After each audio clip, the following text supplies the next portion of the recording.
members and guests, make some noise and get on your feet for your 2021-2022 Minnesota FFA State Officer Team.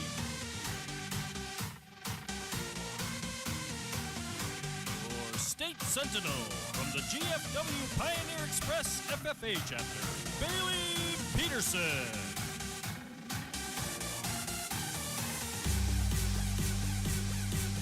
State reporter from Triton FFA, Ridenour.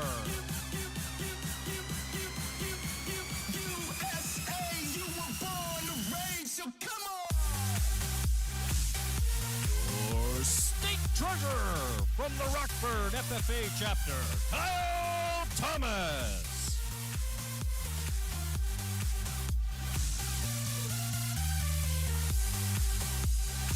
State Secretary from Randolph FFA, Nicole Koziolek. USA, you were born to reign, so come on! Your State Vice President from the Thief River Falls FFA chapter, Wyatt Halvorson.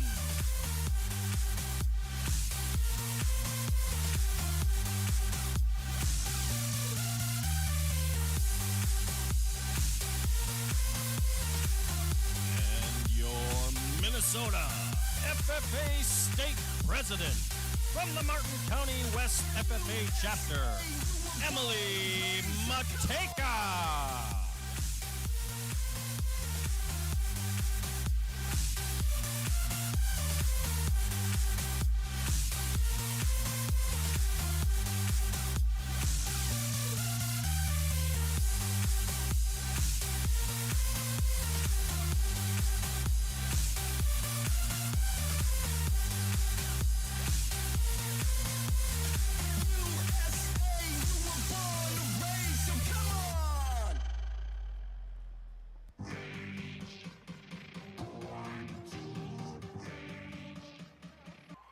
Now that was truly incredible. And something that I think is incredible is how many amazing people are gathered here tonight. Our State Sentinel, Baleigh Peterson, knows a thing or two about surrounding herself with amazing people too. Please help me welcome some very special guests to the stage, Branston, Brenner, and Brielle Peterson.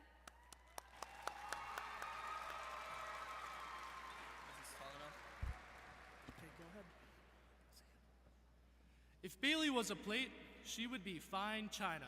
And why, might you ask? Well, first of all, the rim on fine china is beautifully decorated. Baleigh has gone from wearing pigtails and making cross eyes in every single silly photo we made or we took as a kid to becoming a beautiful young woman. China is also fragile. Mishandled, it can easily chip or crack. And as her older brother, I may have made her crack or cry a time or two. Because deep down, Baleigh is sensitive, caring, and possesses an intimate perspective straight from the heart. Baleigh isn't just any piece of fine china. She is a large meat platter. No, this isn't some brotherly joke about her size. What we are trying to say is that she has a lot on her plate. Being a strong leader in the Minnesota FFA Association, attending college at the U of M, work, church, showing pigs and cattle, collegiate clubs, and many, many more. She can clearly handle the hot stuff. And now, envision that Christmas dinner table all set, complete with that meat platter in the middle. Everything looks in its place, nearly perfect. That certainly describes her. The perfect fit as a sentinel with her welcoming attitude, and that sister in the middle that perfectly fits our family. We wouldn't want it any other way. She will now dish it out with her retiring address titled, A Place at the Table. Please welcome your 2021-2022 Minnesota State FFA Sentinel and our sister, Baleigh Peterson. It's just an old piece of wood on top of 4 legs. It's got a few coffee stains and 1,000 marks from God knows when. Ain't too many things that can stand the test of time, but this family table's held together by love and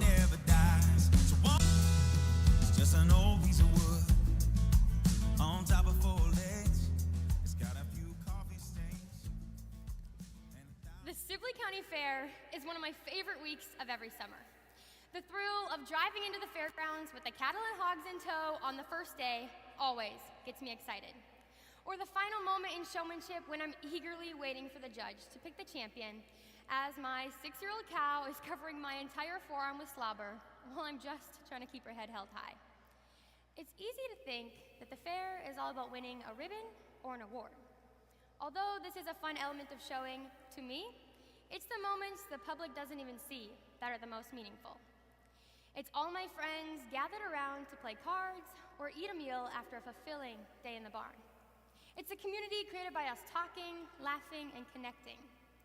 None of us are physically inside the walls of our homes, but it feels like home. Something else that just feels like home to me is a kitchen table. I mean, think about it. How many core memories, special interactions, and big and small moments happen around your family table? For me, it's the place where I've had some of the deepest conversations, heard some of the best stories, and have learned some of the most valuable life lessons. Those moments are what I call kitchen table moments, and they don't just have to happen in a kitchen. Kitchen table moments can happen anywhere. They can look like a fun bus ride home with your basketball team, laughing until you cry from funny stories at a holiday gathering, or hugging a loved one you haven't seen in what seems like forever. Those are the moments that truly matter and that make us feel most at home. In the beginning of March, I visited my home chapter, GFW Pioneer Express, for one of their meetings. I got to see the chapter members again and listen in on what they've been up to. After the meeting, I went to see some of my past teachers, but one teacher I knew I had to visit was my high school English teacher and cross-country coach, Mr. Lighthizer. For context, Mr. Lighthizer is that teacher who's been teaching so long he taught my dad, still uses a box television instead of a projector, and likes to joke with each of his students. Hands down, he was one of my favorite teachers, and while there, I got to sit in and listen to him teach.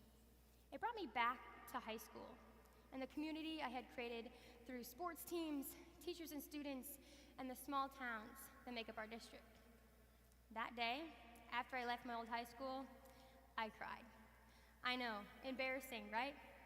I cried because I knew I was heading back to college that day and felt overwhelmed at the thought of going back to a less familiar atmosphere. I was driving away from that comfortable feeling of home. My family, friends, church, the farm, and my community are all things that keep me grounded and help make me who I am. And I didn't want to leave that behind. Thankfully, I have now made strong connections at college with those that I get to share my new community with. The cool thing is, when we go out and have new kitchen table moments elsewhere, we still get to come back to the table that gave us our first community. For some of us, moving on to the next chapter of our lives may be easy, but for others, it may be pretty hard at first. In either situation, there needs to be room for each of us to appreciate and value the people that support us, the experiences that built us, and the community that gave us that first feeling of home. We can learn to appreciate where we came from and welcome others to that table as well. A group that recently welcomed me to their table was the Glencoe Silver Lake FFA chapter. Back in February, my teammates Anna and Nicole and I got to attend the GSL lock-in. Now, keep in mind, I have only been to a few lock-ins in my time, and none of them were FFA ones. Anna and Nicole told me that no one sleeps at FFA lock-ins, and I was in for a real treat of staying up all night long. Y'all, I'm not gonna lie, I was nervous. I was nervous because I'm the kid that gets sick after getting too little sleep at a lawn cattle show or the FFA weekend at the state fair. I had no idea how on earth I was gonna pull an all-nighter. The weird thing is, it actually wasn't that hard. Well, I still got sick the day after the lock-in, but it wasn't that hard because the GSL chapter let me in so effortlessly. Marshall and Grady had me doing somersaults during our Nerf gun war at 3 a.m. I was panting and out of breath from playing basketball with Afton and Chase at 4 a.m. It was easy for me to stay up all night with these FFA members because we got to talk, make connections, and be ourselves. I recently heard a quote that said, When you have more than you need, build a longer table, not a higher fence. The best part about tables is that after it's built, we get to invite others to it. Tables are not meant to be sat at alone, but to be a place for people to gather together, laugh, grow, and belong. So how are we welcoming people to our table? Are you there to lend a helping hand when your family or friends need it? Are you building a longer table, or are you building a higher fence? I grew up in a pretty traditional family. I had 2 brothers and a loving father and mother. I say had, not because this isn't true anymore, but because it has changed, and definitely for the better. It was August 10th, 2018, when my dad called my older brother and I to the basement for an emergency meeting. All right, time out. When I hear that there's an emergency meeting called, I think 2 things. 1, I'm in a massive amount of trouble. Or 2, something is seriously wrong. My brother and I sat down on the couch, wondering what this meeting could possibly be about. My dad looked us in the eye and said, "We have the option to get a baby sister." Wait, what did he mean by option? Usually when a baby's on the way, the kids have no say in whether they get a new sibling or not. Okay, I will fill you in. That day, my mom called my dad from work saying there was a baby born that morning that needed a foster to adopt home. Yes, my family is a foster family, and that emergency meeting was for us to decide if we wanted to let a newborn baby into our home, even though my younger brother was already 12 years old. After quick discussion and many prayers, we decided to take a leap and bring this baby into our home forever. So that afternoon, my parents and I went to the hospital to meet my sister-to-be. When looking at little Brielle, I wondered how different her life would become, but also how different our lives would be. My parents now had a newborn baby to take care of instead of just teenagers. And we each knew there would be changes in our daily responsibilities, and we would need to make room in the house for a baby. But here's the thing about tables that I've noticed. In welcoming Brielle into our family, my brothers and I didn't lose our spot at the table. We simply pulled up a chair for Brielle. And I think this is so incredibly important and profound. As leaders, by welcoming and serving and lifting others up, we don't lose our value. We just allow others to find their own community. So when faced with a new addition to your table, are you staying put, or are you pulling up a chair?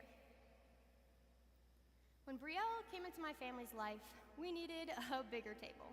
So as part of a 4-H project, I built this. This is my family's kitchen table. Yes, I physically built it, but it also built me. At this table, I've learned respect and discipline, dealt with disappointment and loss, talked through arguments with siblings, and have had many laughs. But this table isn't in perfect condition either. The wood stain has begun to wear off in places, and marks of coloring crayons and food stains show. But the wear of the table just shows all that has happened at it.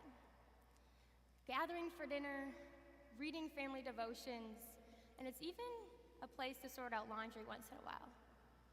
These times created a feeling of home for me, and knowing I won't ever lose my spot at this table is a blessing. Kitchen tables are a place where we build community, where we have hard conversations, where we create memories, and where we are rooted.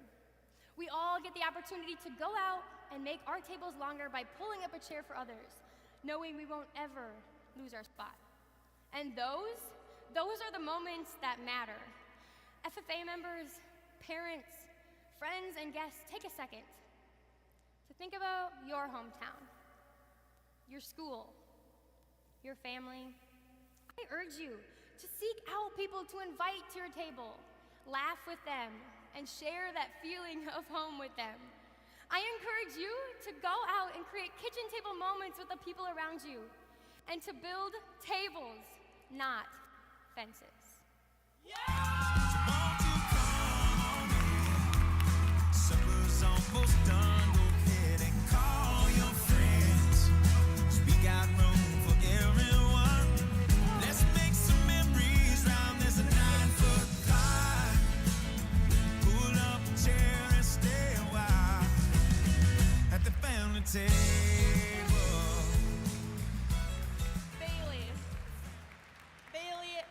you for your grace-filled kindness, your strong moral compass, and our times together talking about anything and everything. Whether it's FFA, cookie dough, or sharing videos of your family, we can always find you with a smile on your face. Your passion for farming, family, and faith is admirable, and we appreciate your determination to make the next generation of leaders better.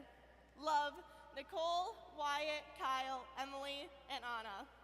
Minnesota FFA, your state sentinel, and our friend, Baleigh Peterson. Supper's almost done, go ahead and call your friends. We got room for everyone. Let's make some memories round this 9-foot pie.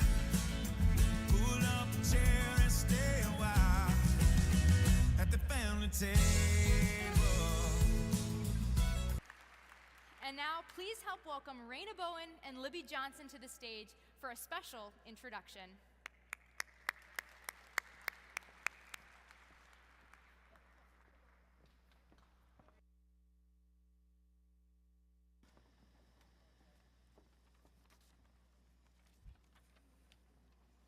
Hi, my name is Libby Johnson.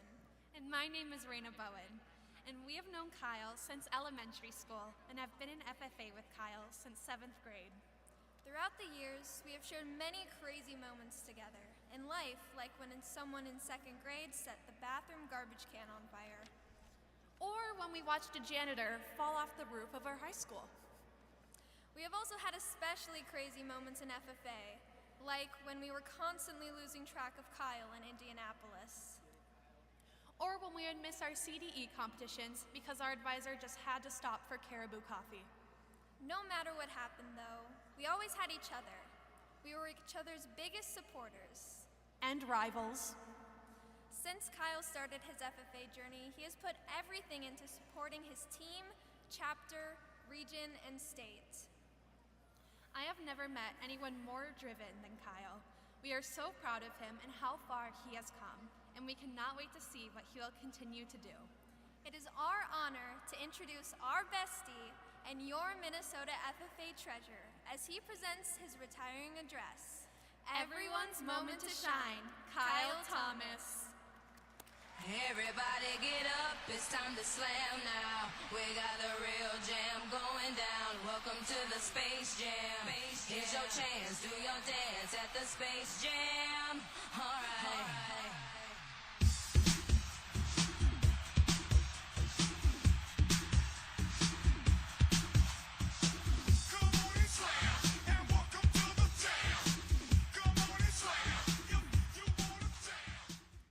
Picture this. The date, March 4th, 2021. The time, it's 7 o'clock. Where? My high school gym, also known as The Rock. The occasion, it's senior night. Throughout my entire life, I had dreamed of a moment playing for my school's basketball team. I will admit, I was never the best basketball player, but I still had a lot of fun. And this was my moment to shine because it was the very first time that I got to hear my name in the starting lineup along with the rest of my teammates. My senior class was made up of 6 of my teammates and our team manager, Colton. Now, I've known Colton for quite some time because he and my brother had grown up competing together as teammates in the Special Olympics, and we had grown a pretty special bond with each other. And as team manager, Colton loved his job. But more importantly, he loved hanging out with the boys. Now, don't be fooled. Colton may have been our team manager, but the man had an insane ability to shoot the basketball from anywhere on the court. When he wasn't busy with his manager duties at practice, Colton would be standing off on the side court, just shooting the basketball from anywhere, and it would go in. And at halftimes of our games, Colton would be standing at half court, just knocking down basket after basket, soon getting the nickname the half-court killer. And before our game on senior night, my teammates and I knew that we wanted to give Colton a moment to shine as well. He had worked so hard for us all season, and we wanted to give him a moment in the spotlight. So he suited up his favorite number 23 jersey, and with 4 minutes left in the game, Colton got to check in with us, and the crowd went crazy.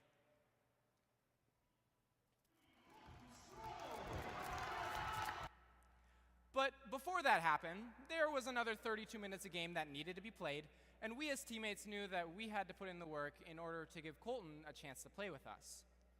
We had to use our light to shine for others.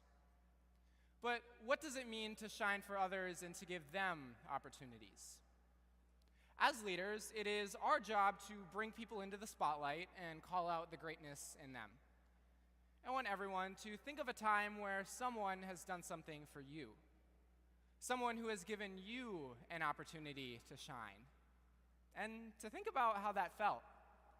That someone went out of their way so that you too could feel valued and appreciated. And by contrast, think of the times where you've been left behind, standing in the shadows while others shine bright. Odds are that we felt this way too. I know I have from time to time. It feels pretty awful to not be seen or heard. But every day there are those around us that feel that exact same way, yet we can't see their light because they haven't had a chance to shine themselves. Instead, we must choose to shine our light on others and bring them into the spotlight. And by bringing other people into the spotlight, our lights don't become any dimmer. In fact, leadership is never about how much time we get in the spotlight, but rather how we use that spotlight for others.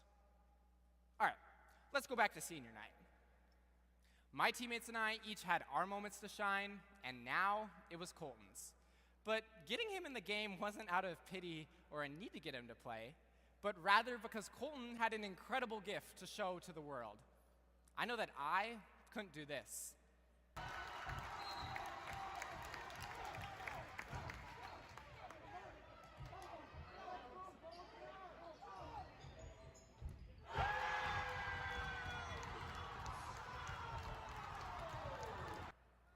Now, for those of you saying, pure luck, I bet he couldn't do it again. Wrong. You guys, he's called the half-court killer for a reason. Here's what happened at the buzzer.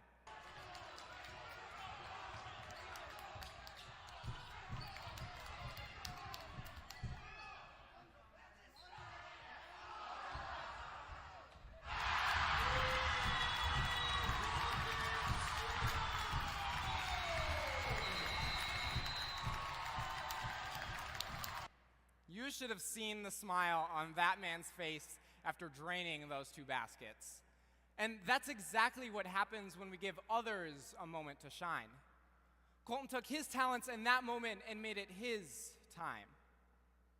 All right, that's one moment.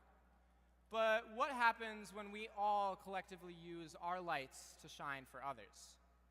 I want everyone to please take out their phones, turn on the flashlight, and put it down so we can't see it quite yet.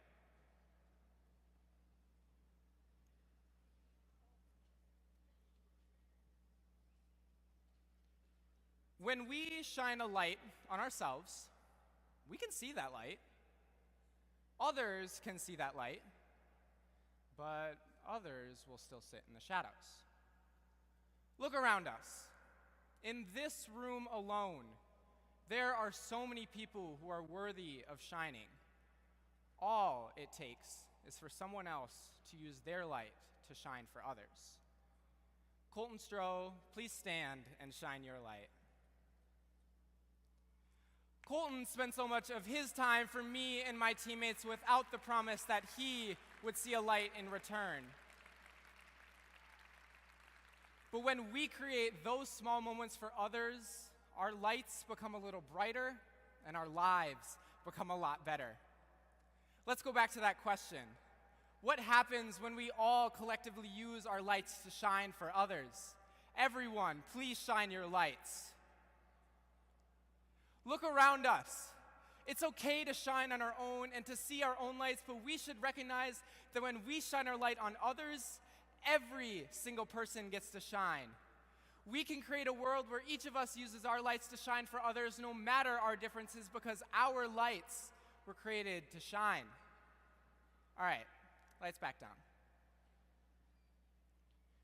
We all have the ability to shine for others, whether we see that light or not.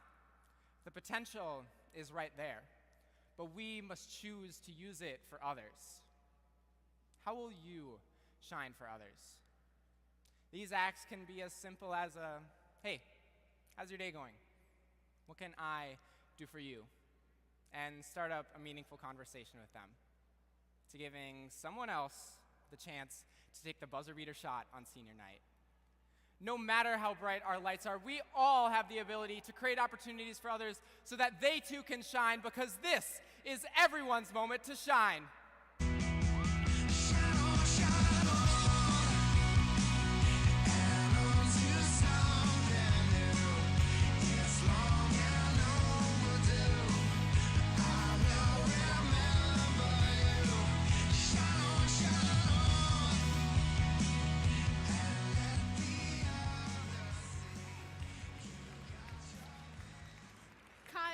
Thank you for always reminding us to shine our light on others. You've never failed to bring your excitement, love for dogs, and pride for who you are to every moment. And just this once for you, Sky Yuma. Minnesota FFA, love Wyatt, Nicole, Baleigh, Anna, and Emily. Minnesota FFA, our friend, and your 2021-22 state treasurer, Kyle Thomas.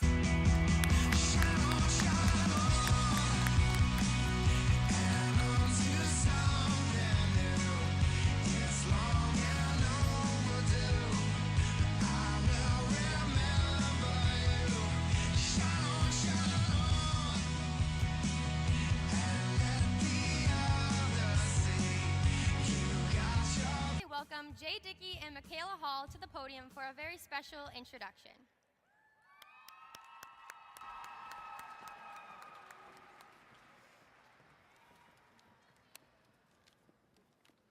Hello, I am Michaela Hall. When I started college and became Nicole's roommate, it was evident that she prioritized her FFA responsibilities, wanted to succeed in the classroom, and loved getting to know the people around her. We both show animals and have a competitive spirit. Thankfully, she shows pigs and I show horses, so we will never have to face each other in the show ring. We make time for late-night ice cream runs, which we balance out with early morning trips to the gym. Nicole and I have had to face some difficult events in the past year, and I'm thankful we were able to be there for each other during those times. I am Jay Dickey, Nicole's cousin. I prefer to call her Nikki, which is a privilege she has only granted to the members of my family. Growing up, Nikki and I spent a lot of time together riding in the combine and bickering about who got to sit in the buddy seat. Back then, Nikki was shy both around people and animals. I would like to think it was me who brought Nikki out of her shell, but I know it was really the FFA organization that helped Nikki grow into the confident person she is. Today, Michaela and I are honored to introduce to you, for her retiring address, Everyday Grit, your 2021-2022 State FFA Secretary, Nicole Koziolek.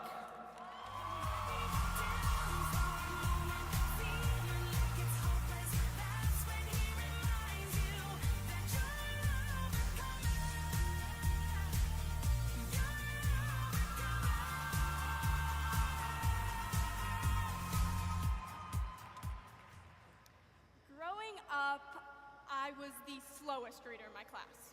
I went to tutor upon tutor, completed reading program after reading program, but nothing seemed to help. Homework took hours to complete, and I was always the last one to finish a test. I got good grades, but it's because I worked harder than all of my friends to make that happen. My school nights were not spent watching TV or playing. They were spent on homework. And my summers were spent in reading camps, as we call them. No matter how hard I tried or how many hours I studied, reading never got easier. On September 12th, 2018, I learned from an eye specialist that I have an eye disorder called convergence excess. Let me explain. Most people's eyes nicely meet in the middle when focusing on anything close up, reading a book, writing in a journal, or looking at our phones. My eyes don't. When I look at anything close up, my eyes creating a double image, and it took energy and concentration to create that single image. Reading was exhausting and time-consuming. We all learned how to read starting in kindergarten, but it wasn't until my junior year of high school that I got an answer to something I had been struggling with most of my life. The diagnosis led to 5 months of vision therapy and daily exercises to retrain my eyes. It was incredibly difficult, but I knew that I had to put in the time and effort to improve. The exercises helped a lot, but they didn't eliminate convergence excess. They simply gave me the tools to use my eyes correctly. I learned that the solution was not a magical pill or a surgery that hasn't been invented yet. The solution is putting in the time and effort, day after day. I believe one of the most important things we can do in life is show up every day and put in that work. For ourselves, at school, in our FFA chapters, at work, and especially in the relationships that are most important to us. That's what it means to have grit. Being gritty is not trendy, and it is not flashy. It's a mental edge. It's a mental toughness. It's the ability to know where you're going and to stay with those goals despite adversity, those unavoidable life challenges that we all experience. It's the ability to stay on course despite setbacks. Grit is about attitude, effort, and preparation. It's not about our circumstances. I keep my show pigs in my grandpa's old dairy barn on the farm. While doing chores, I often think of Grandpa and how he showed up every day. He milked 75 cows for over 50 years, and most of the extra help he got was from Grandma, my mom, or her sister. Of course, they did a lot of work, but Grandpa was the main guy. He loved milking and never complained. It didn't matter if it was really hot or freezing cold, if milk prices were high or low, or if he was feeling good or fighting the common cold. He showed up every single day for himself and his family. Now I see these same traits in my cousin Charlie. He's a 4th-generation dairy farmer and farms with his parents. I have never heard Charlie complain, even on the hard days. And trust me, I know there are hard days. Some days a piece of equipment breaks down, a cow gets sick, or a calf doesn't make it through the night. It doesn't matter what your job is, there will be days that won't go as planned. Those are the days we need grit. Grit isn't measured in one day, but rather demonstrated over a lifetime. When have we seen grit in the world around us? If you train your eyes just right to those successful people in your life, I promise you'll find grit. We all know people who show up, put in the work, and don't complain. They could be a parent, a sibling, or a teacher. They can be in any job or role. Maybe it's a surgeon performing an 8-hour surgery, or a fireman has 50 pounds on his back answering a call. It's anyone that, despite their own circumstances and hardships, does what's necessary to succeed. When have you used grit in your life? We all need grit to see through those day-to-day challenges and those defining moments in our life. November 11th, 2021. Another date I won't forget. I was alone in my hotel room in Kansas City when I got a phone call from my friend Abby way too late for anything to be good news. I answer. Hello? Nicole? This is Abby. There's been a medical incident and, Carson died tonight.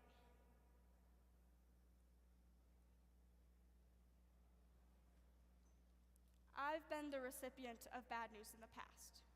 I've lost grandparents and felt like my world has flipped upside down, but nothing compares to the shock I felt in that moment. My ears rang, I was uncertain of where I was, and for a moment, I thought I forgot the English language because the words Abby was saying did not make sense. You see, Carson wasn't old or reckless. He didn't appear sick, and he was my age. met when we were here at the University of Minnesota in the fall of 2020. It was at the height of COVID, and with fewer people in the dorm and on campus, those of us that were in the dorm bonded quickly. We did everything together. Ate together, studied together, went to online classes together, went to the gym together. You name it, we did it. Together. Carson was in our group. He was the definition of a good person. He was someone who never limited his joy, his style, or his love. He took a genuine interest in the people around him, and he lit up every room he walked into with the greatest sense of humor. When you think of the traits you want in a great friend, Carson had them all. He showed up every single day for those around him, and for that, we will never forget him. To be honest, I really struggled to work through the pain of Carson's passing, and I still do. I often reflect on who he was and why losing him is so hard.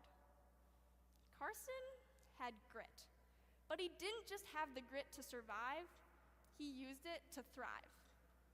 There's a saying, no grit, no pearl. You see, every pearl starts with an irritating piece of grit in an oyster, smoothed over layer upon layer with a substance called nacre. When applied in many layers, nacre creates this dazzling, precious, and valuable gem. When I look at my relationship with Carson, I see how he used his grit and how he applied his version of nacre every day.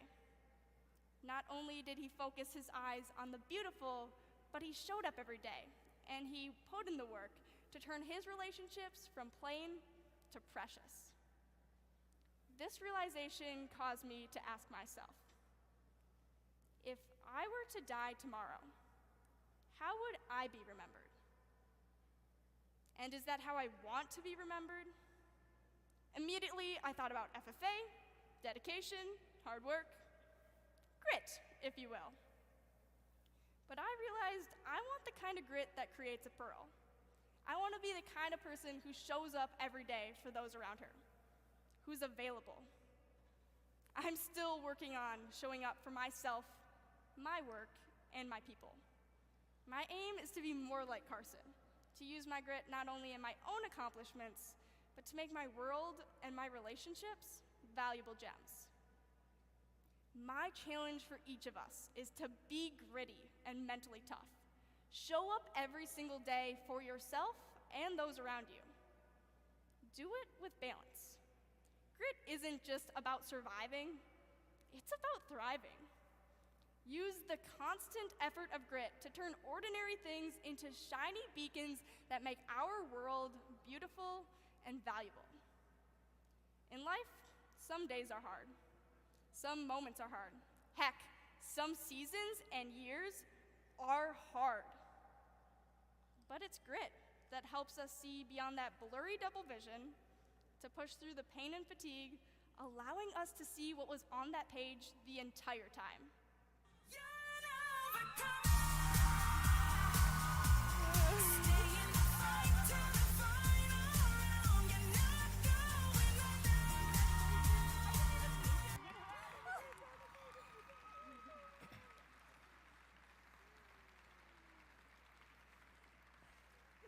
Nicole, thank you for your devotion to the traditions of FFA and the success of our team.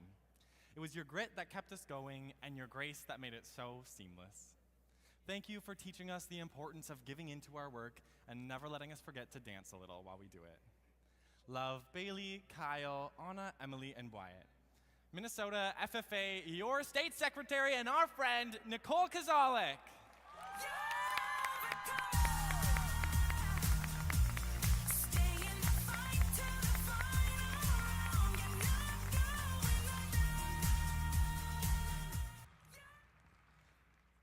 Next up, in the biggest game show in Minnesota FFA, we will be graced by another one of our...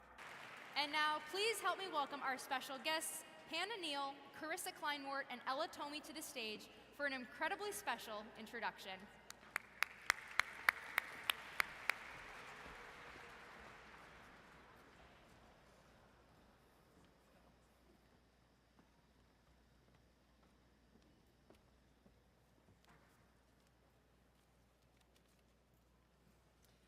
I'm Carissa Kleinwort. Hi, I'm Ella Tomey. And I'm Hannah Neal.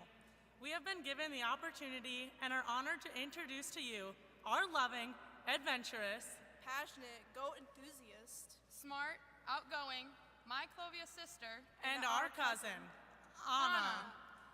Anna is the definition of thrive. Growing up, having me as a big cousin, Anna knew she had some pretty big shoes to fill.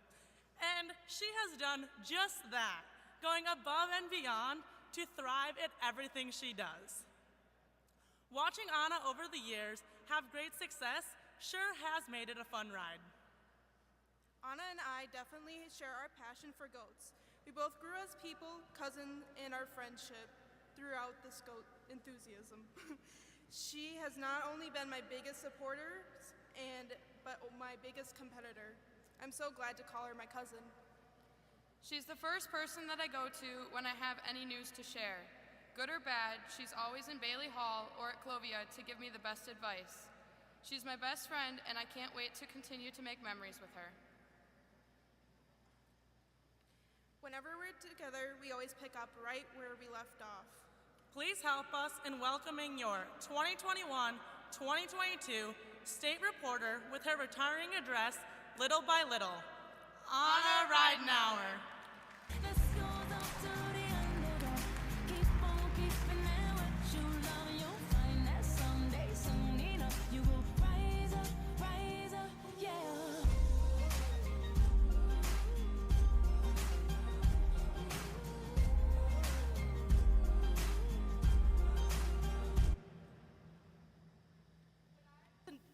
When I was in 4th grade, I got a new stepdad, Rex. As a kid, it was hard to get used to a new person eating meals with us, vacation, or even watching me in concerts. But as it was for me to my life, I can't know how hard it was for him to step into our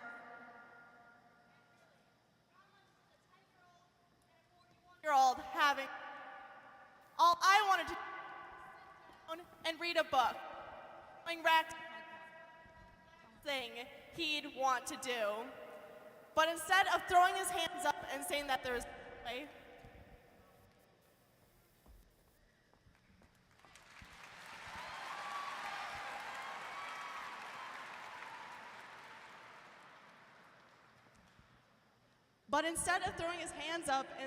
was no way, that we'd ever connect, he kept trying. He tried to connect with me over math and sports and board games, and eventually we found that we shared a love of livestock. So he helped me build up my first herd of sheep and even encouraged me to show goats on a more competitive level. Are there any showmen in the crowd tonight? Let's hear it. Showmen in the crowd? Yeah.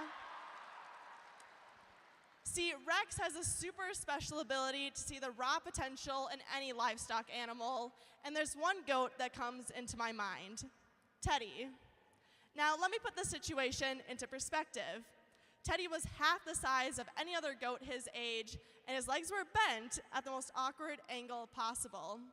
I didn't see anything special in him, so imagine my surprise when Rex told me that that goat was going to be my ticket to get to State Fair. I went with it because sometimes you just don't want to mess with the boss. So I practiced walking him each day, embracing him, but he was still a scrawny, petite goat that would be competing against goats double his size.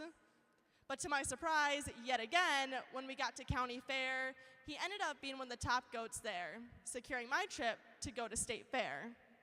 However, there was one small issue. At this point, he weighed about 40 pounds, but would have to gain another 20 more pounds in 6 weeks so that he wouldn't be disqualified for being too small. I was terrified, and to make matters worse, he had actually lost weight after county fair and was still a picky eater. So with the help of my friends and family and mentors, we began offering Teddy 5 different types of grain to eat, and I would take him on short runs to boost his metabolism and fix his goofy legs. When I wasn't doing that, I would take him out to a pasture where I would sit with him while he snacked on grass. I was with Teddy constantly, in and out of the barn all day. And eventually, my hard work paid off. When we got to state fair, we ended up being reserve champion overall weather and grand champion showman at a record-setting 62 pounds. If it wasn't for my belief that we could do it, or the help that I had received from other good people, there's no way it could have happened. I walked into that show ring thinking that there was no way I was going to be a champion and walked out with those ribbons. It's actions like the ones I took with Teddy that helped me become a better person. Those repeated actions over and over again is what changes a goat, but can also change a life. Our character is represented by the culmination of our little actions, and that can be represented in our own lives. Realistically, it's hard to see the day-to-day impact of our actions and choices. How do we know that we're actually going to leave a positive difference, not only in our lives, but in the lives around us? We don't have a scale to weigh the impact of our actions and choices like I did with Teddy, but I have something even better, a living testimony. Think about a time that someone did something minuscule, something so small, but it left a big impact on your life. Maybe it's your friend that opens the door for you, sends you funny TikToks, or is willing to drop everything to help you on a really tough day. We don't realize it, but our lives are full of stories of generosity and optimism and honesty. But when have we actually seen this or applied it to our own lives? How often do we see that little by little, a little becomes a lot?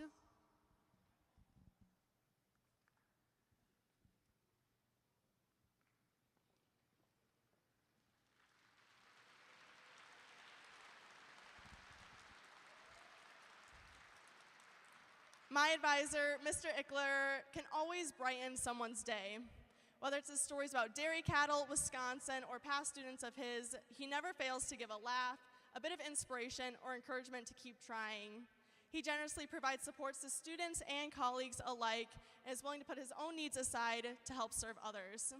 Little by little, Mr. Ickler's kindness ensures that everyone around him knows that they are important and valued.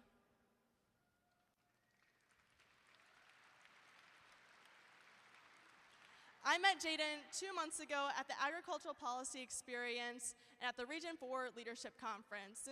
She wholeheartedly participated in each experience, and I could see that she was deeply passionate and knowledgeable. I even heard her encouraging other students to take a step outside of their comfort zone, as well as explore other opportunities within FFA. Little by little, Jaden's ambition to better herself and those around her ensures that the future of our world is in capable hands.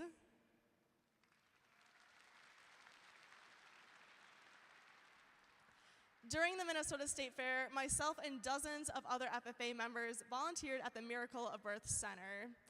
The Barneys there worked hard each day to serve those around them, and they cleaned the barns, fed the animals, and talked to many people, many of which had actually never seen livestock before in their life. They were committed to doing this duty well and advocating for agriculture respectfully and honestly. Little by little, the Barneys' dedication to fulfilling their roles with purpose ensures that they were responsible for humans and animals alike.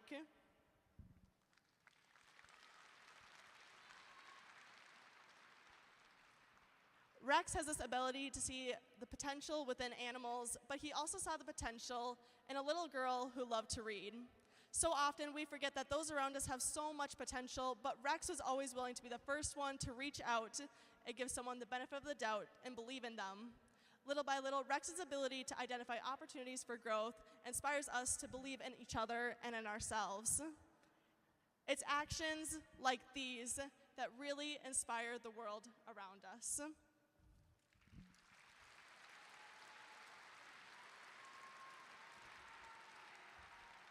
And our world is desperately in need of people who are kind, caring, welcoming, and responsible.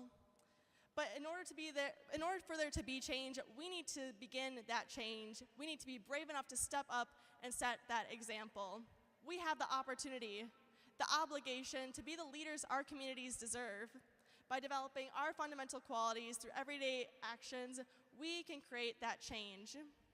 Who are the people in your life that set that example, little by little? There are people in our lives, such as our advisors and supporters in FFA, who deserve to be recognized for their unrecognized actions that they do every day. It also looks like our friends and our family members who support us during the highs and the lows of life.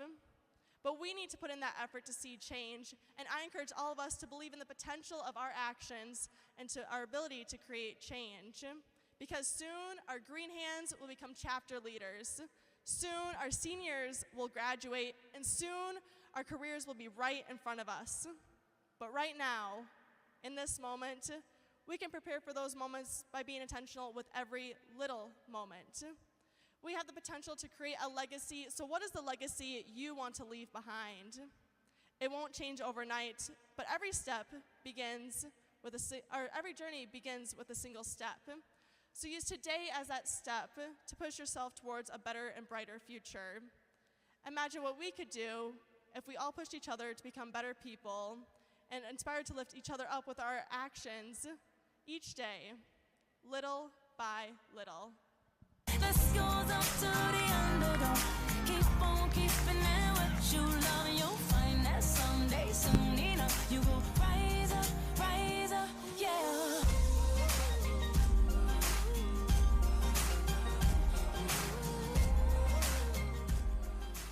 Anna, your love of goats, corgis, random selfies, and spontaneous adventures are a big part of your love and compassion for others.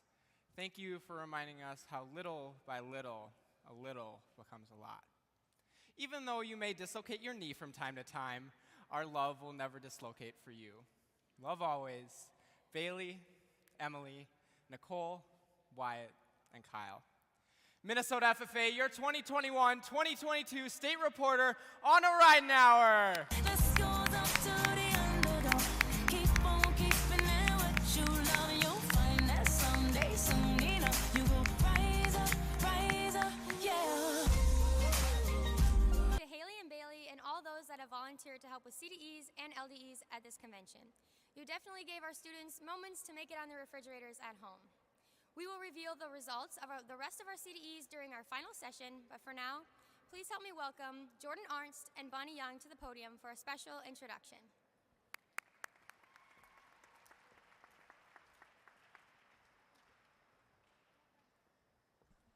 Good morning, everyone. My name is Bonnie Young. And my name is Jordan Arnst. Today, we are here to introduce someone that we hold very close to our hearts. The first time that we met this person was at auditions for our a cappella group here at the University of Minnesota, 7 days a cappella. As soon as he walked into the room, we noticed his warmth, friendliness, and sense of humor. We instantly wanted him to be a part of our group, and we are so glad that he accepted. As we got to know him more, we quickly realized how amazing of a person he is. He is involved in his community and deeply passionate about the issues that he cares about. He's an incredibly hard worker and always strives to uphold a strong work ethic. Not only is he a hard worker, but an absolutely amazing friend. Every time he walks into rehearsals, the atmosphere changes. I'm always so excited to sing with him and be around him. And now we are excited to introduce your 2021-2022 Minnesota FFA State Vice President, Wyatt Halvorson.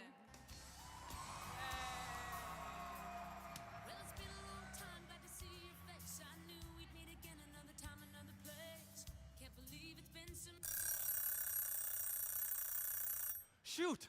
I'm late! I'm late for my first ever FFA contest. Oh no, what am I gonna tell my advisor? Okay. My rabbits got out. No, that's not believable. My alarm clock broke. No, that's a bad excuse. I got it. I got stuck in the driveway. Perfect.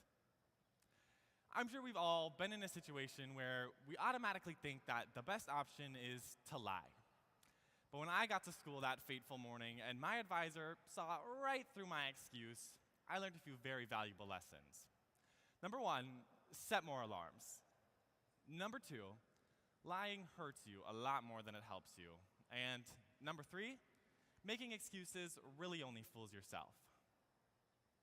My late grandmother Karen had a thing for integrity. When I was a young teenager, there was a point in my life when I was pretty disrespectful to my mom, like many teenagers are. My grandmother, her mom, sat me down and said, if you don't start treating her with honesty and kindness, she'll never trust you. She taught me the importance of integrity and repeated a line that she often used, which is, do what is right and not what is easy. And that stuck with me. Through middle school, through high school, and all the way up till college. That's why when someone shows me integrity, I remember it and I cherish it. I'll never forget the time I'm driving to my college dorm for the first time, and my front driver's side tire starts to wobble. Luckily, the intersection I'm at has an auto parts store, so I pull in. Mom, I say as I ask her what to do. Now, in the same way, I don't call myself a football person, but I'll still watch the Super Bowl. I definitely don't call myself a car person, but I know how to tighten some lug nuts or change a tire if I need to. Unfortunately, the issue was much worse than that. Because when I stepped out of my car, I was shocked to discover that the lug studs, the metal bolts that hold your tire on, 3 of them were snapped. Mom, I say as I call her for a second time. I'm at least 2 hours away from the nearest person that can help me, so I'm forced to go inside. I meet the young man at the register and I say, I need a mechanic. And he says, it's Sunday, they're all closed. Great. What was bad just got worse. But as I sit there in silent defeat, he catches me off guard with what he says next. He says, let's go outside and look at it. So that's what we do. We go outside, and he tells me the tools I need, the parts I need, and leaves me there with a YouTube video. Now, it's the 21st century, so anything is solvable with a YouTube video, the right parts, and the right tools, right? And a little elbow grease, maybe. Wrong, because it took 45 minutes of me struggling for him to come back outside and offer his help again. He called up a friend, and the two of them began to take my rotor off and hammer out the metal studs.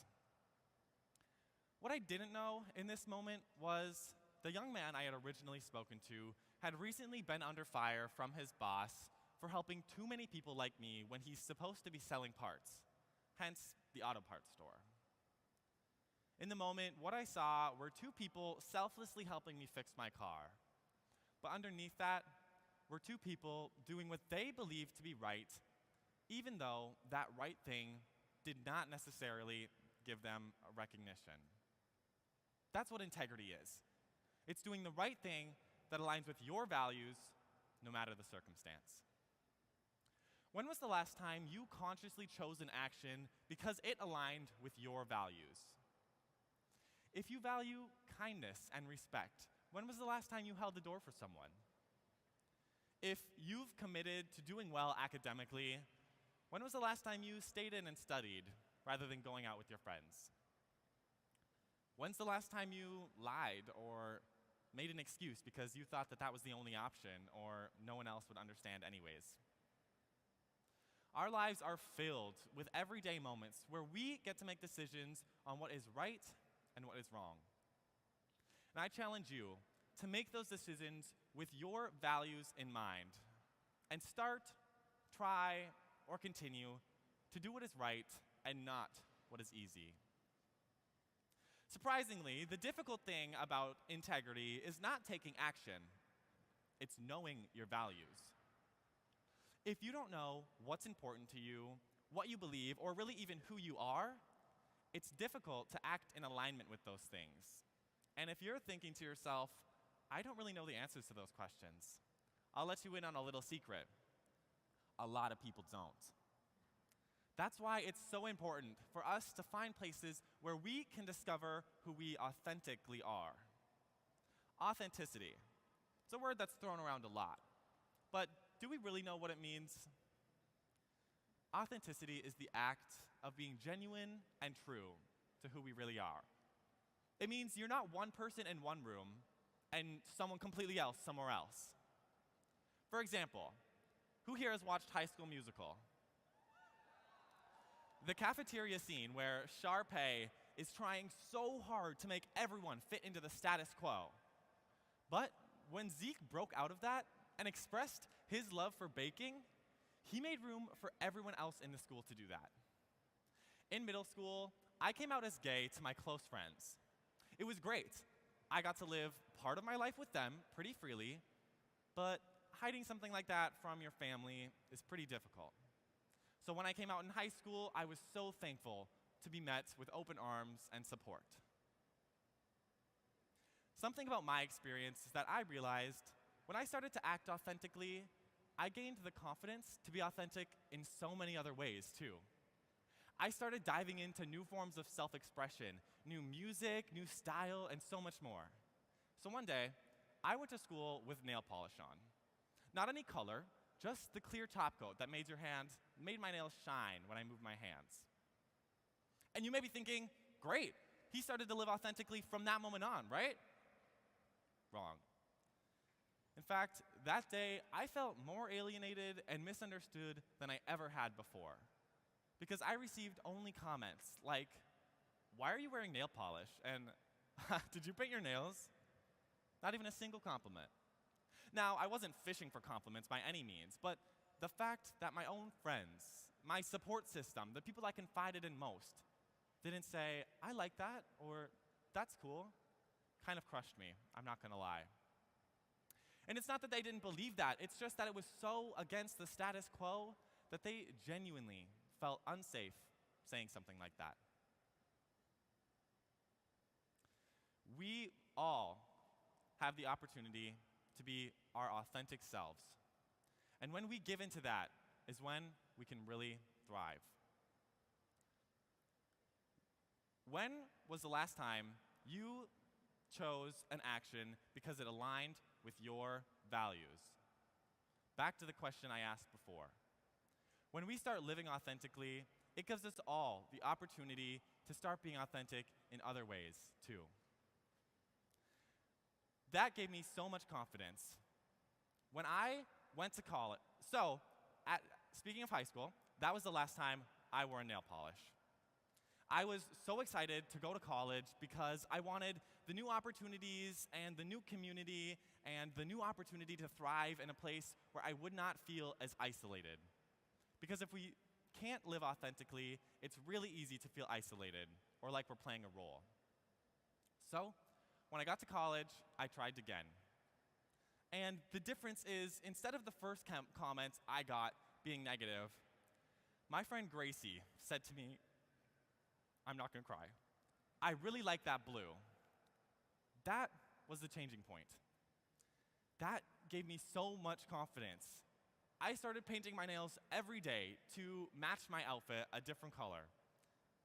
And I started to feel authentic when I did it.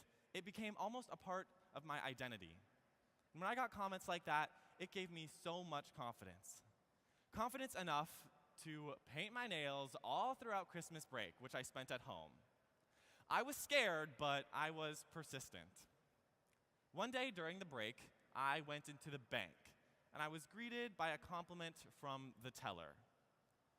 It was a comment as simple as, I really like that blue, to cement that what I was doing was right.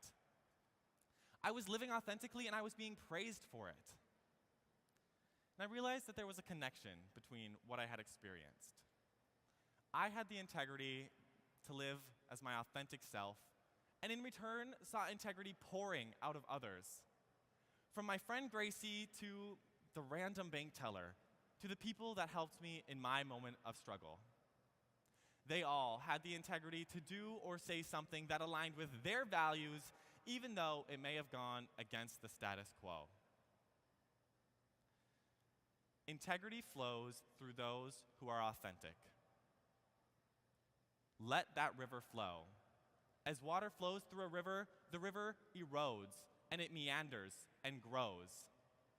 So let authenticity and integrity flow through you, because the authentic you is the best you. And I stand here today in full alignment with my authentic self, wearing 89 years of tradition in this blue corduroy, styled to match the authentic me. And I'm able to thrive because of it. And it's time for all of us to start, try, or continue to do what is right and not what is easy. and to live as and for our true selves.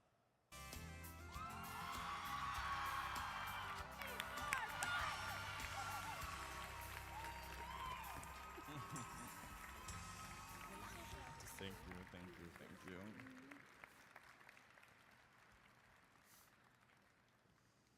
Wyatt, thank you for teaching us to be truly authentic and have sincerity for others. And you aren't afraid to speak up for what's important. Thank you for your countless witty jokes, your many rabbit facts, and for always keeping our bubbler stash full. Love, Nicole, Kyle, Anna, Emily, and Baleigh. Minnesota FFA and guests, please help us celebrate your state vice president and our friend Wyatt Halvorson.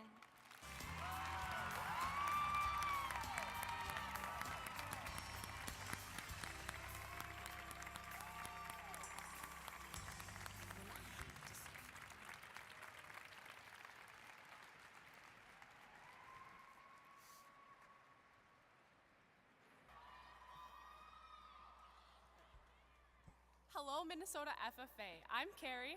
I'm Ben. And I'm Nick. And we're Emily's younger siblings. Over the past year, we have been fortunate to get the opportunity to watch my sister flourish and thrive. With a personality as big as her heart and a smile that can light up any room, I have never met a person more dedicated to impacting the lives of others. Anyone who knows Emily could tell you that she never fails to be uniquely herself, whether it's through a very passionate car jam session or the ability to quote every line in the movie Cars word for word.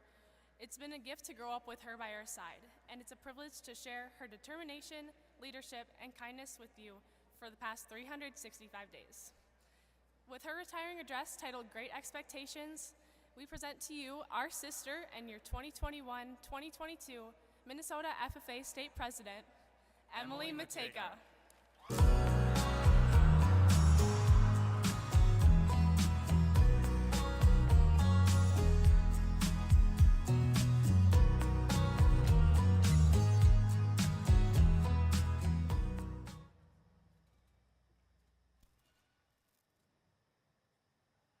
Have a great first day of school. Thanks, Mom. I'll see you later. All right, it's go time.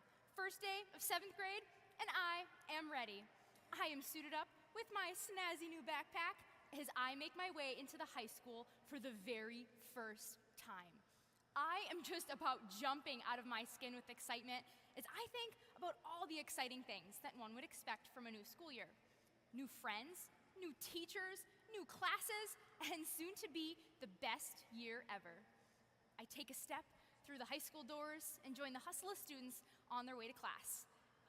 I immediately feel small among the big high schoolers, and when I look to my classmates, my excitement turns to anxiety. My classmates look like they have it all together.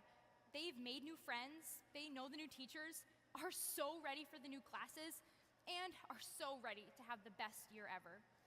I then look to myself and wonder if I will be able to live up to these expectations. That day, my backpack allowed me to carry all of my back-to-school essentials. But what others saw on the outside was much different than what I carried on the inside. And when we unpack our backpacks, we see the reality that what we need to carry is much different than what we need to succeed. Now, fast forward to my first day of college, and it is the first day of school all over again. And I am feeling similar emotions. But this time, I was prepared because I was equipped with a book, How to Survive Freshman Year. This book outlined what to expect from your first year of college and how to succeed amongst the sea of jackrabbit freshmen. I opened the book to read some of these keys to success and found some of the following tips. Study every day, join clubs, make new friends, prepare for your future, call your parents, and get 8 hours of sleep. Wait a minute, you're telling me that all of that is the key to success? That seems impossible. But what will happen if I don't? I'll be seen as a failure. I won't make my family proud, and I won't only let down those around me, but more importantly, myself. This fear took over, and I was determined to ensure that I met these expectations. I put in hours to shove all of these things into my backpack, make sure I did my homework, joined clubs, because I was afraid of what would happen if I didn't. But what I didn't realize is that I began to lose myself in the pursuit of these expectations. We've all felt that pressure to meet the expectations of others. In fact, our lives revolve around expectations. When we go to school, we expect our day to go a certain way. When we come to convention, we expect the time to live up to those in the past. And when we make a mistake, we expect others to think of us in a negative light. We all have those preconceived notions about what the future should be, that we focus on that future for ourselves. And our should be can be many things. The expectation from parents that we get good grades, the expectation from coaches that we perform, or even the expectation from friends that we act a certain way. And now these expectations can be good, but they can also lead to us creating higher and higher standards for ourselves. Because when we focus on what should be, we lose sight of what could be. We focus so much on performing for others that we lose sight of the aspirations and future that could be for ourselves. Who here has ever felt that pressure to meet the expectations of others? If we look around, we may notice that we're not the only one with our hand in the air. It could be our classmates, our friends, even our advisors. That expectation can be anything, but that pressure feels the same. And no matter what, pursuing this should be takes hours of time and effort that draws us further away from those aspirations that we want for ourselves. Instead of pursuing that never-ending expectation, set the expectation for yourself to pursue what brings you joy.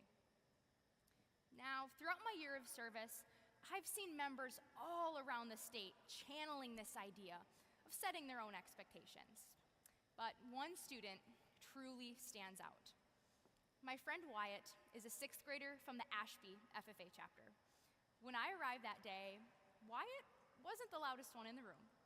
He sat quietly in the back of the classroom with his farmer hat, jeans, and a smile that told me he was eager to be there. When we finished our activity, I walked over to Wyatt to talk with him and just to get to know him a little better. In that moment, Wyatt shared with me his ultimate goal in life. From age 6, Wyatt knew that he was destined to be a farmer. Now, Wyatt does not come from a farming family. He lives in town and does not have the traditional experience of growing up on the farm that you may expect. But this does not stop Wyatt. Instead of focusing on that expectation that he should come from a farm or be obsessed with Fortnite like many other 6th graders, Wyatt set the expectation for himself to pursue farming because that is what brings him joy. All he had to do is focus on exactly what he knows he could be. Now, everyone's ideal could be looks a little bit different, and that's okay. Wyatt showed me that we don't have to worry about the thoughts and expectations of others because the only thought that matters is our own. Instead of stuffing his backpack with the weight of what others may expect from him, Wyatt chooses to fill his backpack with the thought of a future that brings him happiness, which is a much easier load to carry. I urge all of us today to live like Wyatt. What is the expectation that you will set for yourself? What is that aspiration that you will pursue that brings you joy? Find those things, those people, and those passions, because when you pursue what you could be, the possibilities are endless.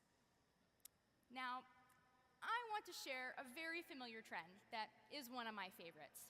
We've all seen those expectation versus reality memes that show what we expect on one side and what we get on the other. And I want to share my very own expectation versus reality. stepped into my role as a state officer, I carried my very own backpack of expectation. I felt that pressure to be a flawless speaker, be prepared for every minute, and be confident at all times. But what you may not know is that expectation looks a little different from reality. When I have to give a speech, my heart starts pounding and I start sweating like crazy. When I have to be prepared, there have been many nights when I've procrastinated to the last minute and am now scrambling to get things done. And when it may look like I'm calm, cool, and collected, the reality is that I often find myself getting overwhelmingly anxious at even the little things. The reality is that our should be looks so much different than our could be.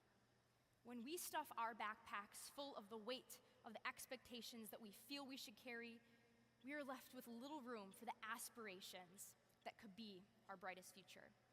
And when we unpack our backpacks, we see the reality that we may not live up to these expectations, and that's okay.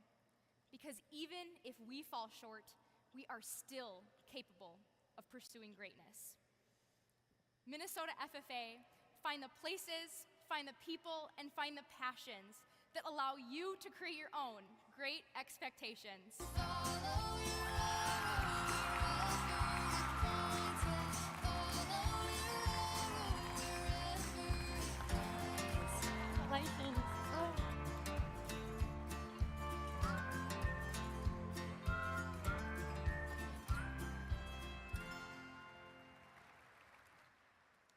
Emily, this year you have shown us how to stay grounded in our own expectations.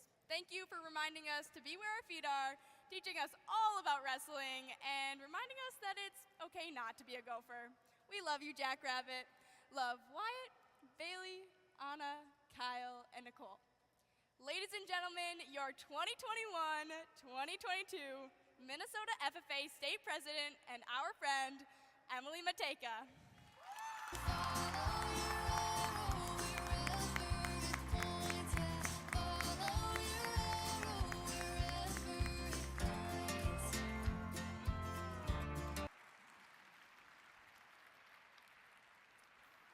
Now, anytime that I need to be my best self for a CDE competition, an interview, or just a trip to Crumble Cookies, my go-to soundtrack is my Getting Ready playlist, and it sounds a little like this.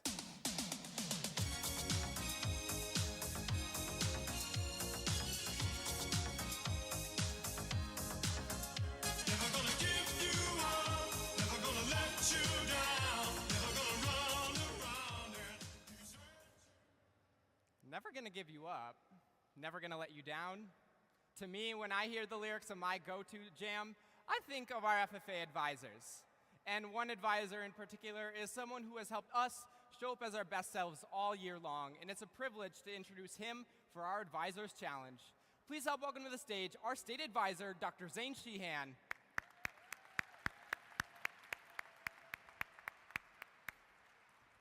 Hello, FFA members. Man, look at this. Look at this convention. Isn't it awesome? You know, I started in this role 3 years ago and immediately canceled everything. So it's really great to be back here in person. We've got almost 5,000 members here, or 5,000 members, teachers, and guests here at this event. Full stadium here today. I'm just really proud of everyone. Thank you all for the great work that you've done here this week. Before we get going, I want to give a special shout out. If you helped to put this event on in any way, whether you were staff, you ran a CDE event, you're a teacher here supervising students, please stand up. Anyone who helped make this event possible. Thank you.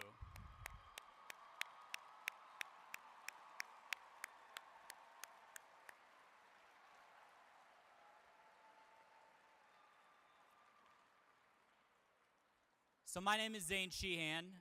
I took over in this role 3 years ago, but we haven't got to see each other face to face very much, and I realize you all might not know who I am. And I know that's true. I'm going to tell you a quick story that proved it to be true, and I hope the students in the room for it. So I'm picking up lunch for students for a meeting. We ordered pizza because the subs never showed up, and as I'm carrying the pizzas in, I hear an FFA member walk by and go, Man, why is that Domino's guy wearing a suit? So you all probably don't know who I am yet, and that's okay. I'm going to tell you a little bit about my journey. I'm going to challenge you a little bit for where we're going to go forward. So I spent 3 years in Texas working on my doctorate. I was teaching classes for teacher educators. Before that, I was in California helping run their association. So they have 50 ninth grader events every single year. So that was a lot of smelly freshmen getting excited about Ag Ed. But I'm from Minnesota. I taught in Region 8, Red Wing, Minnesota. Before that, I was doing my student teaching in Region 4, Forest Lake. Where are you at, Forest Lake? There you go.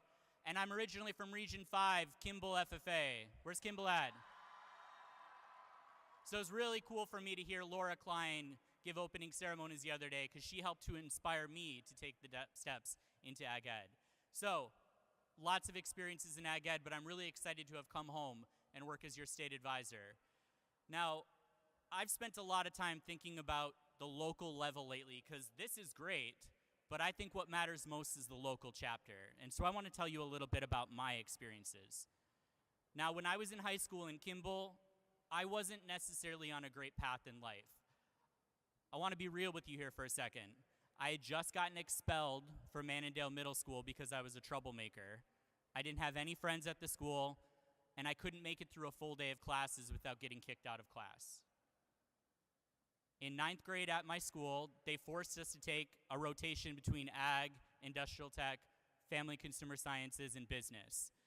And then my homeroom teacher was my ag teacher, Mr. Sean Meyer. And he thought it was a good idea to have FFA meetings during homeroom advisory period instead of doing the stuff we were supposed to do. So my options were to either sit through FFA meetings or go in the hallway. So I sat through FFA meetings. And tell me if this relates to anything that any of you have gone through.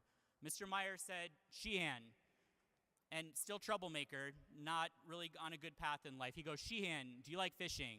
And I said, no, that's dumb. And he goes, do you like hunting? And I said, no, that's dumber. And he goes, perfect, you're doing the Fish and Wildlife event.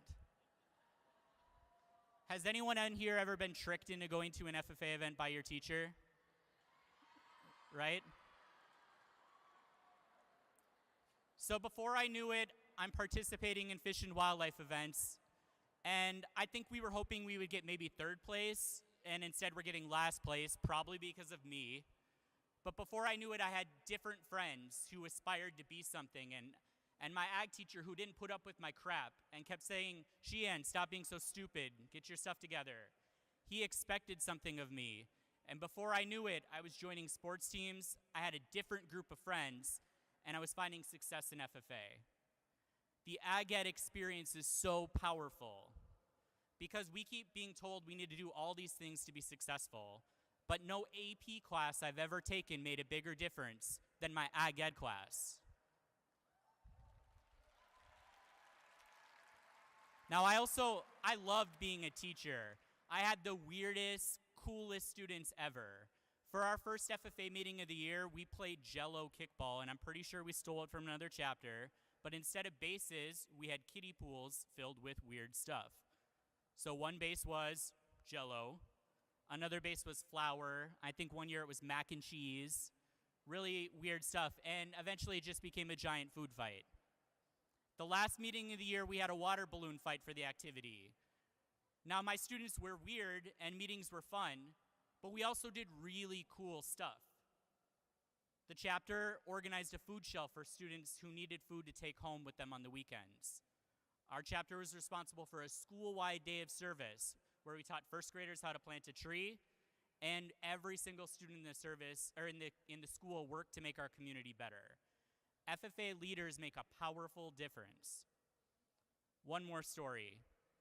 I heard of a chapter where the officers found out that a student in their program wasn't around. He missed the last day of school yearbook signing. And they found out that the student's dad had cancer.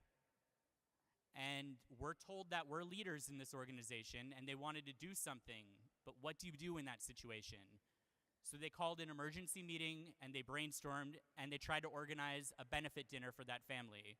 And in a town of 800 people, 2,000 people attended the event and they raised $10,000 for that family. So, Ag Ed is powerful. And it might look like I have all my stuff together, but remember, I was the kid who got expelled from a middle school. So my PhD, my doctorate degree, doesn't mean nearly as much to me as my American FFA degree does, because Ag Ed changed who I am. When we leave here, it's really easy to look at the stage and see the shiny examples, and I hope that this gets you excited. But the 6 state officers on stage are not what this organization is about. This convention is not what the organization is about. What we are about is you, at the local level, making a difference for students who can't get through a school day, for a family that needs support. So when we leave this convention, my challenge to you is to work with our advisors, and how do we make sure that every student has a place in Ag Ed? Every student deserves to come to these events, to be tricked into a competition to change their life. So how can you make sure that everyone in your school benefits from Ag Ed? What are the needs in your town, whether it's a service project, a benefit dinner, or finding ways to make your community a better place? What are the ways that you can enhance your SAE projects to explore and learn new things? We're facing career challenges unlike anything we've ever seen, where we don't have enough producers and employees to feed, clothe, and power our world. So keep working on your SAE projects. When we leave this convention, I want us to focus on the local level, because the state is only possible because of the great work that each of you do at a local program. So I hope when we leave here, believe in the power that you have as leaders in your community and continue to help Minnesota FFA thrive. Thank you, and I look forward to another successful, great year, and it's so good to see you in person.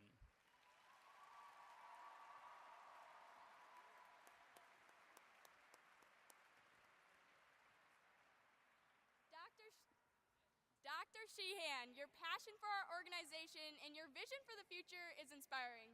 It's because of advisors like you that we are able to carry on the traditions of our organization. FFA members and guests, let's take a moment to give Dr. Sheehan and all advisors a huge round of applause.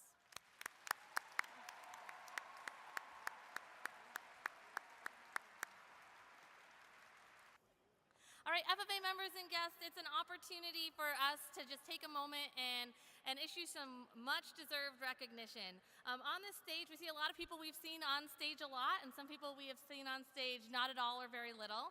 And there's a lot of people backstage who you have seen not at all. And so as we're here and we're recognizing state officers, I want to take a moment to recognize the past state officers who have run this event without ever getting the opportunity to stand on the stage themselves. Leif, Nick, Elaine, Maddie, Britton, Savannah, Ben, Emily, Elena, Anna, and Lainey have been real examples of servant leadership. Let's give them a round of applause.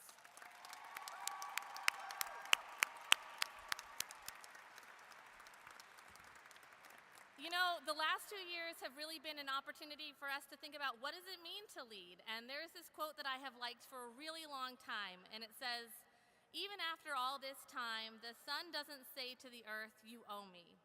And look what happens with a love like that. It lights the whole sky." I think that that is what it means to be a servant leader, to be someone who's willing to give what you can give and not expect anything in return. And sometimes the most amazing things happen when we're willing just to light up the world with what we have been blessed to do. And I can speak on behalf of the other state staff and myself to say that this year, this team has done that wholeheartedly.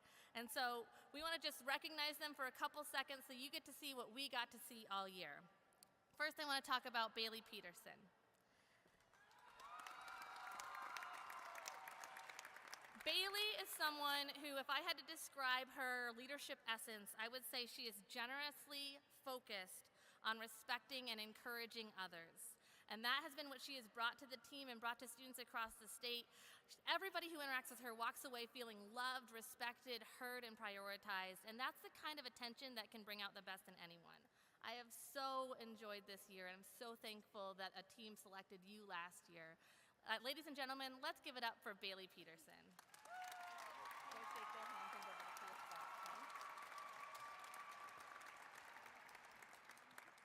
Next, we have Anna Ridenour. So Anna's leadership essence is being humbly powerful and powerfully humble. She's not someone who ever looks for glory or attention, and she channels that into being a teammate and a performer. I've seen time and time again, she's dropped everything to do what someone else needed, and that's what makes our chapters, our association, our world go around.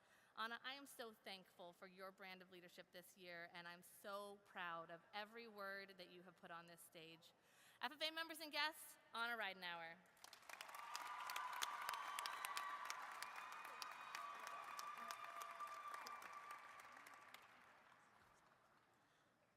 All right, our next officer that we get to celebrate is Kyle Thomas.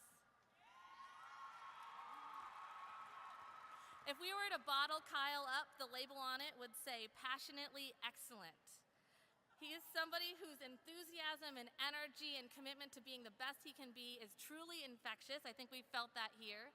But it's not just about the attention or the flash, it's because he believes in doing the best he can for the best people he knows, and this year that has been you. Kyle, I am so thankful for all of the long conversations we've had in my office to be able to take this convention to the next level. And you've taken the association to the next level too. I'm incredibly proud of you. FFA members, Kyle Thomas.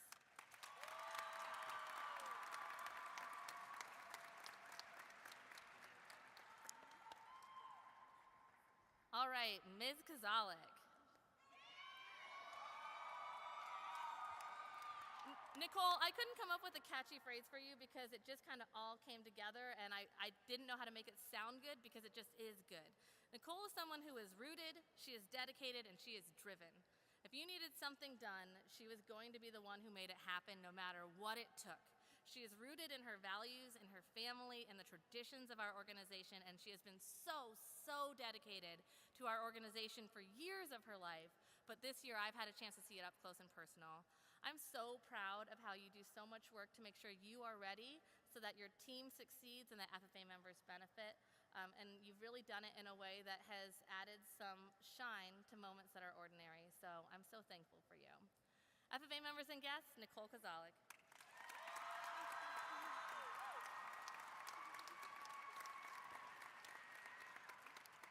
Mr. Halvorson. That's right.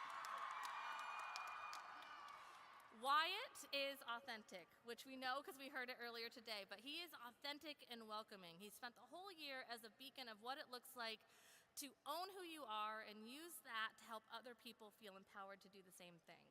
I don't think I've ever been in a room where students haven't felt more welcomed and confident after they've interacted with you. And it's been a privilege to see this year and how you've really grown in your own integrity and authenticity. I know how much you've put into this, and I am grateful for every drop of it. Thank you. FFA members, Wyatt Halvorson.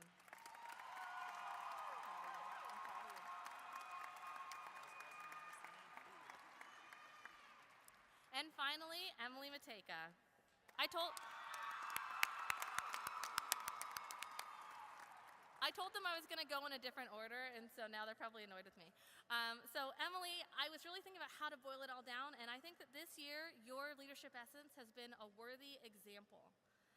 No matter what it is, you have shown up and given 110%, not just in effort, but in character and kindness and focus and time and attention. Emily was the only officer who wasn't on the Twin Cities campus this year, but there was never a moment where she was not the one who was there. She was there for her teammates, she was there for you, she was there for every step of the way, and she had to put in a lot more effort to be able to get to those places. But more than that, I think that you did it with the kind of character that I'm so eager to see transform your life as a powerful leader in the future. You're going to do huge things, and I'm incredibly grateful to be part of your story. FFA members and guests, Emily Matejka.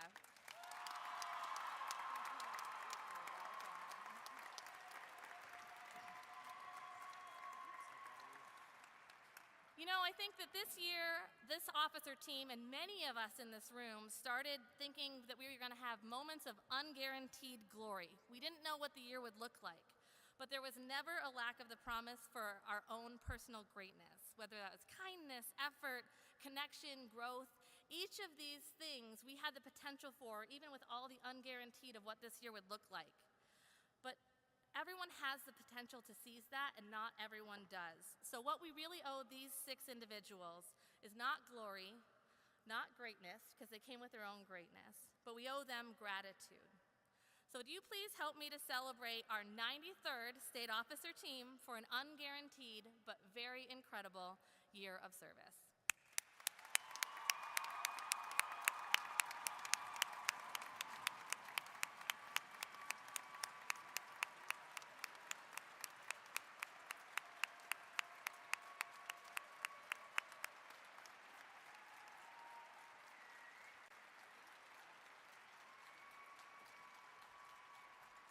Thank you.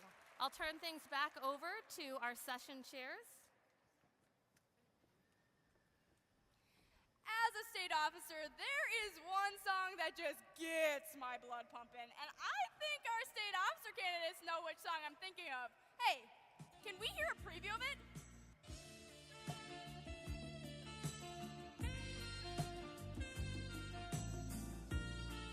No. That's not the one I'm thinking of. But we'll hear the right song in a bit. The State Officer Nominating Committee has been hard at work selecting the next state officer candidates, and we are about to learn out those results. Please help welcome our nominating committee co-chairs, Ben Olander and Elena Canott, to the stage.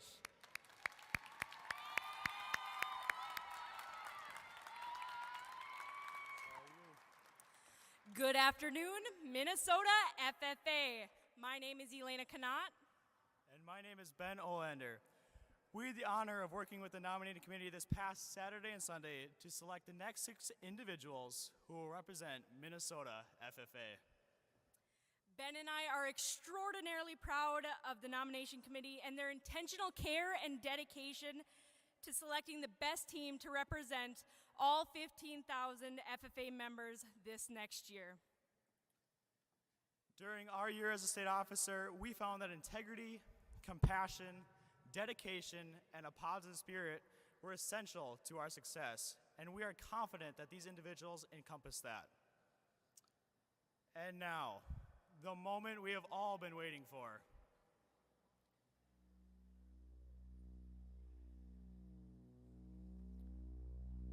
Your state sentinel, Noah Erickson from the Morris FFA chapter!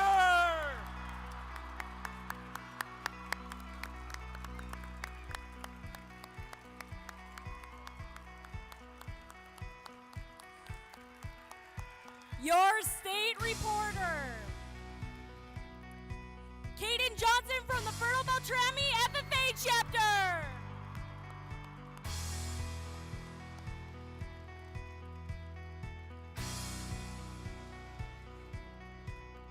Your state treasurer, Bryn Lozinski from the McRae FFA chapter!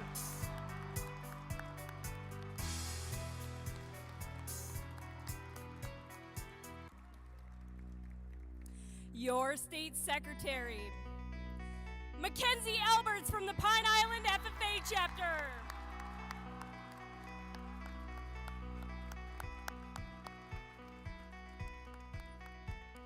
Your state vice president, Natalie Beckendorf from the Renville County West FFA chapter!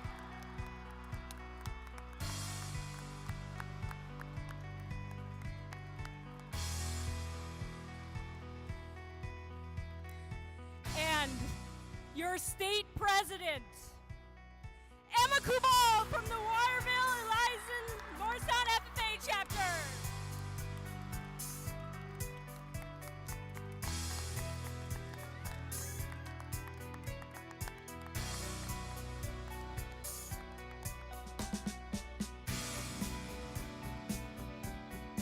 President Matejka, I move to approve the 2022-2023 Minnesota FFA State Officer Slate. A motion has been made with an implied second to approve the 2022-23 Minnesota State FFA Officer Slate. All in favor, please signify by saying aye. All opposed, no. Motion passes.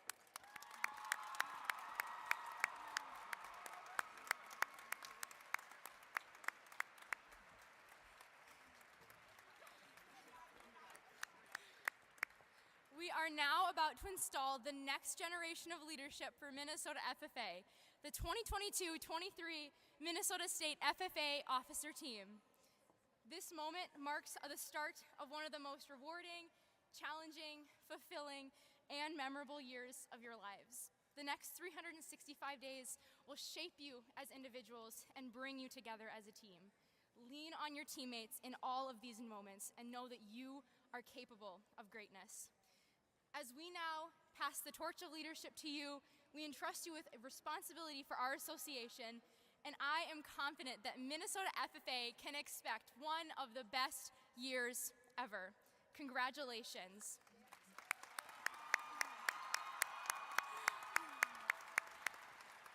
Team, will you please join me for the installation of our new state officer team?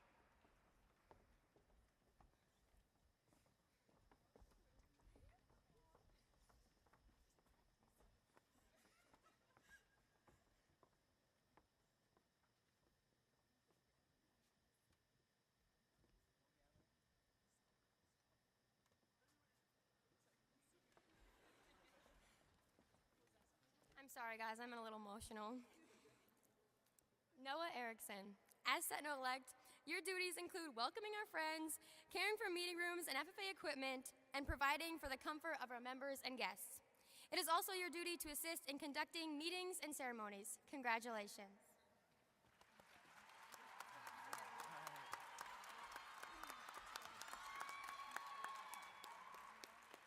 Caden Johnson, as reporter-elect, your duty is to inform the public about the FFA. You're expected to work closely with news media, including state and national FFA publications. You should keep a record of photographs and articles published concerning the FFA and its members and be responsible for compiling our FFA history. Congratulations.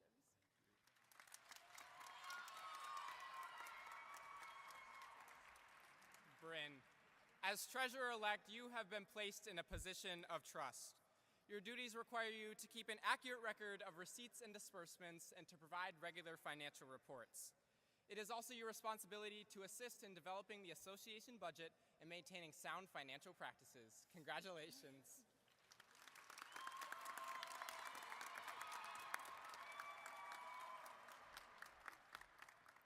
Mackenzie, as secretary-elect, you have been chosen to keep accurate minutes of our meetings and carry on the association correspondence. You should provide the association with an order of business and committee assignments for each meeting. You will also keep a list of members, a record of degrees awarded, and have custody of the Constitution and bylaws. Congratulations.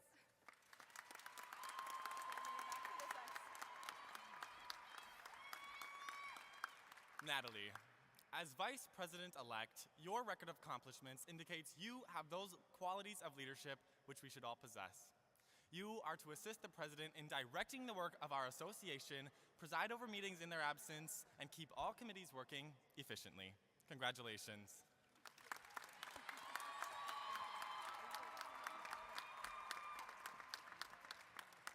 Emma, as president-elect, you have been selected by your fellow members to be the leader of our association in the coming year. You are therefore responsible for guiding our association in all of its worthy undertakings. May you work intelligently and seriously to fulfill the responsibilities of your role. Congratulations.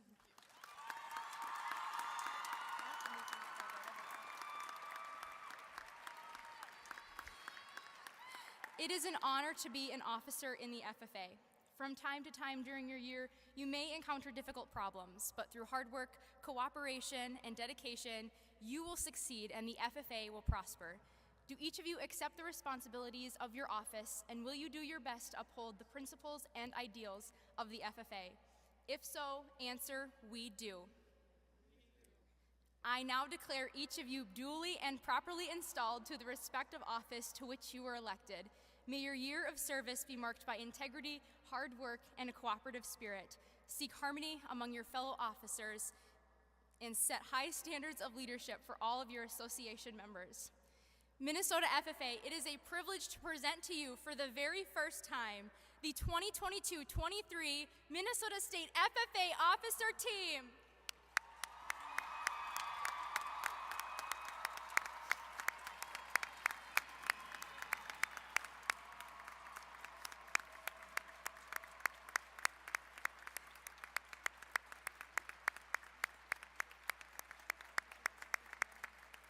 President Cabal, will you please come to the podium?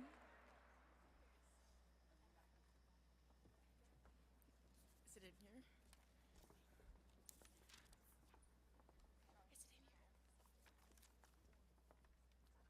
Guys, help me. I got you. Right here. FFA members and guests, a year of great success is something to be celebrated, but it should also inspire us to move forward with purpose. From state winners of CDEs to degree recipients who've been honored for years of focus and dedication, we have seen tremendous achievement over the last 3 days. As we return home, let's bring the enthusiasm, the positivity, and the focus of convention back to our hometowns and local FFA chapters. Together, we are the ones responsible for continuing the legacy of FFA.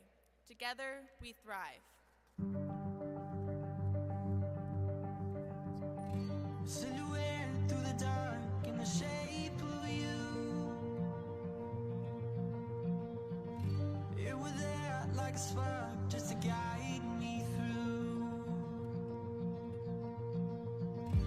Every time I was lost, you'd be there for me. You were tough, you were strong when I couldn't be. Now you see never see it. Now I see it. Sunshine, you're my sunshine.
Does any member know of any new or unfinished business which should now properly come before this meeting? We are about to adjourn this session of the 93rd Minnesota FFA Convention. As we mingle with others, let us be diligent in labor, just in our dealings, courteous to everyone, and above all, honest and fair in the game of life. Fellow members and guests, join me in a salute to our flag.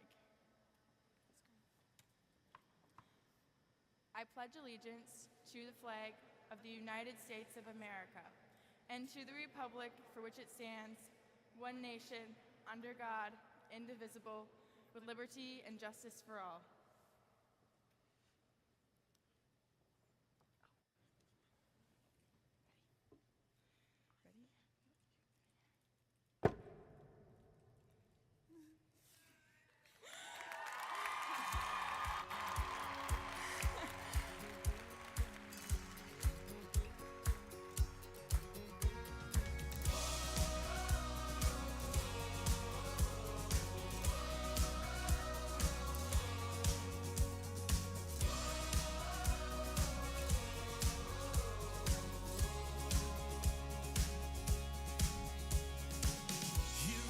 Worn and weary land where many a dream has died. Like a tree planted by the water, we never will run dry. So living water flowing through, God, we thirst for more of you. Congratulations to you, officers. What an exciting moment to be here as we conclude convention. Emma, what are your initial thoughts of how you are going to lead this officer team and how you're going to lead the state of Minnesota coming into this next year? My goal is to be compassionate and accepting, and to lead with integrity, and to rely on my other teammates as well. It's not just me, it's all of us together. Hey, spoken like a true leader. Thank you, Emma. All right, and for you, Miss Natalie, congratulations. What is something that you want to be known for during this year? Spreading hope to all. We have a place in this organization, and I can't wait to see all of your guys's. Thank you. Mackenzie, as you were interviewing for state office and now that you've gotten secretary, what were some of those initial thoughts that you were hoping to have in your mind of how you wanted to lead this state? What are some of the things that you want to give to these students? I want to give everybody just an opportunity for anything that they set their mind to. A dream, a goal, you can make it happen with work. Nice job, Mackenzie. Congratulations. All right. All right, and Bryn, is there anyone out there that you want to give a shout out to for getting you here today? Definitely my advisors. They're the ones that pushed me to go for this opportunity, and I wouldn't be here without them. Thank you.